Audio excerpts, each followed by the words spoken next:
નમસ્કાર મિત્રો, આપનો લોક સાહિત્યકાર તથા હાસ્ય કલાકાર નરેન્દ્રસિંહ વાઘેલા મારી યુટ્યુબ ચેનલ લોક સાહિત્ય ગુજરાતમાં આપ સૌનું હાર્દિક હાર્દિક સ્વાગત કરું છું. મિત્રો મૂળ જોક્સની શૈલી ઉપર જ જઈએ, કારણ કે આપણને મજા જ એમાં આવે છે. એક ભાઈ એમના પત્નીને લઈ અને બ્યુટી પાર્લરમાં ગયેલા. બ્યુટી પાર્લરમાં ગયા અને ત્યાં સ્વાગત કક્ષમાં એ ભાઈ મેગેઝિન લઈને હાથમાં નામ વાંચતા હતા. 20 મિનિટ થઈને એક મહિલા બહાર આવી અને એમને ખંભે હાથ દીધો, ખાલો નીકળીશું હવે. અને આમ ઓલો ભાઈ ઉપર જોયું ને એને એ મહિલાની સામે જોઈને તરત ફાંફળો પરસેવો રેપ જેપ થઈ ગયું કે બેન, મારી ઘરવાળીને લઈને આવ્યો છું અને એ બ્યુટી પાર્લરમાં છે અને તમે મારી હારે વાતું કરશો ને તો એ મારી ઉપર વેમાં હે અને મારા ઘરમાં ઝઘડો થાય. અને ઓલી કે એ હું જ છું. હવે આઈબ્રો કરીને આવેલી પત્નીને નેરો આઈ કરીને ઓલાને જોવી પડી. બોલો લ્યો, ત્યારે ઓળખાણ થઈ કે મારી ઘરવાળી છે, બીજી કોઈ નહીં.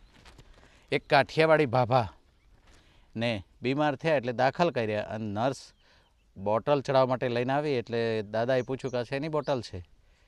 ને કે આ શેની બોટલ છે? તો નર્સ કે મલ્ટીવિટામિનની, જેનાથી તમને ભૂખ ન લાગે અને જમ્યા બરાબર લાગે એમ.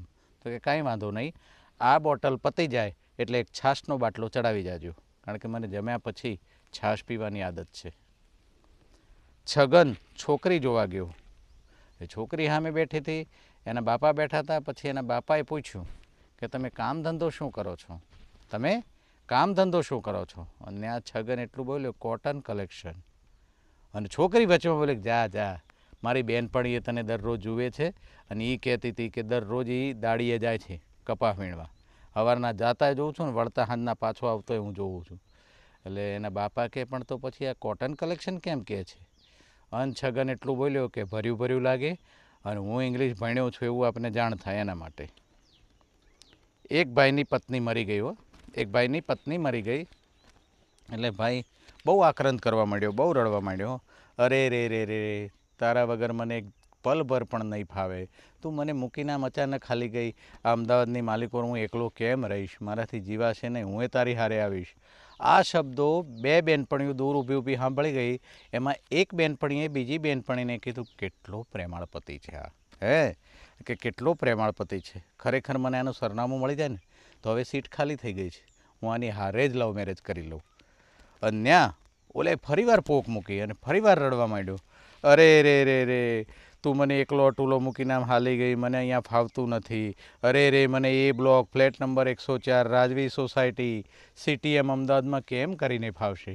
એમ કરીને મૂળ એણે ઓલીને સરનામું દઈ દીધું. બોલો લ્યો, રોતા એણે ઓલીને સરનામું દઈ દીધું. એક જણાની પત્ની ખોવાઈ ગઈ એટલે એની પત્ની ખોવાણી એટલે મિત્રએ કીધું, 4 દિવસથી આ ભાભી ખોવાઈ ગયા છે તો તું પોલીસને જાણ કેમ નથી કરતો? જા પોલીસ સ્ટેશન ફરિયાદ લખાવી દે. એટલે કે ના એવું કાંઈ કરાય નહીં. કેમ? તો કે પોલીસનું ઠેકાણું નહીં, તો ક્યાંક ગોતીએ દેવો. મૂળ એને ગીરે લાવવી નહોતી. એક જણો કે હું મારી પત્નીનું ઘરમાં હાલવા જ દેતું નથી. તો કે બિલકુલ નહીં, મારી પત્ની ક્યાંય માથું મારી શકે જ નહીં. મારે જો હું જેમ કહું એમ ઘરમાં હાલે. ઓલો કે વાસણ મારે ઘસવા હોય તો માટીથી ઘસવા કે વિમ બારથી ઘસવા એ હું જ નક્કી કરું. એમાં એને કાંઈ ઝંઝટ કરવાની આવે જ નહીં, એને બોલવા જ ન દઉં હું. પછી નાસ્તામાં ચાની હારે પૌવા કે ઉપમા બનાવવો એ મારે બનાવવાનું. એટલે એમાં કેટલા મસાલા હું નાખવા એ મારે નક્કી કરવાનું. અને પૌવા બનાવવું કે ઉપમા બનાવવું એ હું નક્કી કરું. એને કે અડચણમાં આવવાનું જ નહીં, એણે માથું મારવાનું જ નહીં, એને નાચ પાડી તારે બોલવાનું જ નહીં. એ બોલી જ ન શકે પહેલી વાત તો. પછી ડોલમાં ડેટોલ પોતું કરવા માટે મારે લેવો કે ફિનાઇલ લેવું એ હું નક્કી કરું. બાકી એને બોલવાનો વારો જ ન, એ બોલી જ ન શકે, એને બીજી વાત જ નહીં. તારે ક્યાંય માથું મારવાનું નહીં, હું મારી રીતે કરીશ. વાસણ માંજવા બેહું એટલે એમાંય એને દખલ નહીં કરવાની કે તારે ક્યાંય બોલવાનું આવતું નથી. વોશિંગ મશીનમાં કેટલા વાગે કપડાં નાખવા, કેટલા વાગે બારા કાઢવા, એમાં કયો પાવડર નાખવો એ હું જ નક્કી કરું. એને ક્યાંય બોલવાનું આવતું જ નથી, એ શું કામ માથું મારે? બાયરાનું ઘરમાં હાલવું જ ન જોઈએ.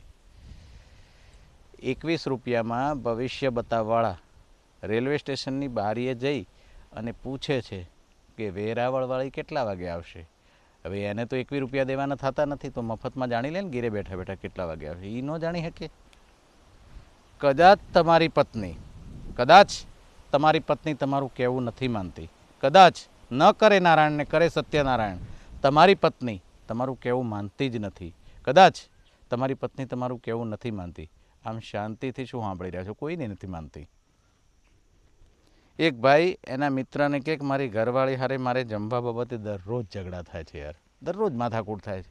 એને જમવાનું બરાબર બનાવતા નથી આવડતું ને હું કંટાળી ગયો છું, એટલે હું કંઈક બોલું એટલે હારા ઝઘડા જ થાય છે અને તારે શાંતિથી હાલે છે. એનું કારણ તો ઓલો ક્યાં જો પત્ની હવે આપણે લાવ્યા ને આવી છે એટલે એની હારે બહુ જીભા જોડી માથાકૂટ ન કરાય. હું ગીરે જઈ અને ગમે એવું બનાવે તો એને વખાણ કરું, વાહ દાળ, વાહ શાક, વાહ રોટલી, સરસ મજાનો કંસાર તે બનાવ્યો છો.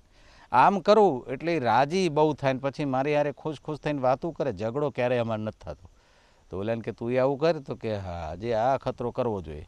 એટલે ઓલ્યો ગીરે ગયો અને એની ઘરવાળીએ જમવા દીધું અને ઓલી વાત યાદ આવી એના મિત્રની. ઓલો કે વાહ વાહ દાળ, ચમચી ભરીને દાળ પીધીને ખુશ થઈ ગયો. વાહ દાળ, વાહ દાળ, વાહ શાક, શું ઢોકળા બનાવ્યા છે તે, લિજ્જત પાપડનું કહેવું પડે હો. અને આ રોટલી તો માખણ જેવી સુંદર રોટલી તારી બની. અને પત્ની રહોડામાં છેડો નાખીને આમ બેઠી હતી અને વેલણ હાથમાં લીધું ને સન તો તીરની જેમ ઘા કર્યો અને ઓલો મૂંઝાણો કે હાળો આજે વખાણ કર્યા તોય.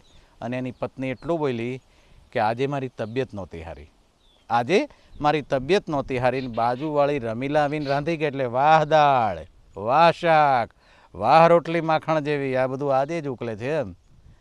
આ બૈરાની બુદ્ધિ. અને ઓલ્યાને બચારાને બાળોતિયાનો બળેલો ઠાઠડીએ ન થરે એમ જ થયું ને. હવે એ કાયમ વખાણ કર્યા હોત તો કામનું હતું, પણ આજે કર્યા ને એ હલવાણું. આવું એ બનતું હોય જીવનમાં. Thank you very much. મારી આ જ શૈલી આપ સૌને પસંદ આવતી હોય તો ચોક્કસ મારી ચેનલને લાઇક, શેર અને સબસ્ક્રાઈબ કરશો મિત્રો, અને કરાવશો. જય માતાજી.